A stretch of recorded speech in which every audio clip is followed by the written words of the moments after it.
مبسوطه ان انا في بورسعيد، اكيد دي تاني مره بتقدم لي فيها دعوه لبورسعيد، طبعا الحمد لله ما بتاخرش عنهم. بورسعيد ليها مكانه غاليه عليا يعني. بالنسبه للمهرجان انا مبسوطه بالوجود يعني. الدنيا حر قوي بس انا تمام يعني. بورسعيد يعني مش عارفه اقول لك، انا اسكندرانيه، عارف الفكره يعني، برضو موضوع البحر ده يمكن ليه علاقه، فانا بحبها.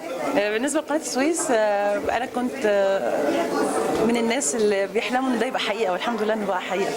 ومن الناس اللي كنت ايدي على قلبي، لان هو الموضوع ما كانش سهل، كان تحدي وتحدي كبير وشيء ما اعرفش يعني في سنه ان احنا نعمل كده، في سنه كان ممكن دول كتير اكبر من كده بكتير ما يقدروش عليه، بس الحمد لله ربنا نصرنا. بمناسبه افتتاح قناه السويس، كلمه تقوليها للشعب المصري والرئيس عبد الفتاح السيسي؟ للشعب المصري عايزه اقول له احنا بدانا الطريق وتعبنا وفرحنا، هنتعب تاني وهنفرح تاني وهنتعب تاني ونفرح تاني، فيا رب يبقى كلنا بالنا طويل وعندنا نفس الالتفاف ده اللي حصل لما انطرح مشروع قناه السويس وعملناه بايدينا وبفلوسنا.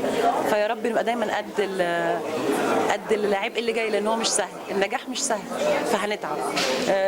السيد الرئيس عبد الفتاح السيسي بقول له انا فخوره ان انا بنت مصريه، انا فخوره ان انا بنت مصريه ليها اراده وقدرت تاخد قرار لوحدها بدون تدخل من حد في وقت من الاوقات، واختارتك تبقى رئيس في المرحله دي.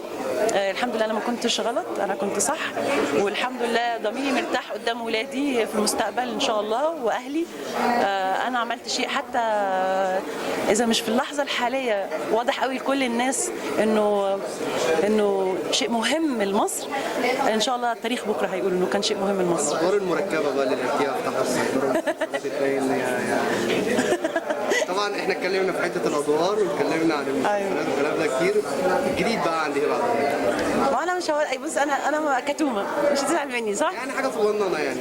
ان شاء الله في ادوار لطيفه قوي قوي معروضه عليا لرمضان الجاي بمشيئه ربنا لو لينا عمر، مختلفه كما وكيفا ان شاء الله يا رب العالمين. وبرده في سينما مفاجاه باذن الله. مفاجاه يعني ان شاء الله لو لينا نصيب باذن الله. حاجه هنشوفها في شكل تاني. لو لينا نصيب باذن الله هتبقى حاجه كويسه.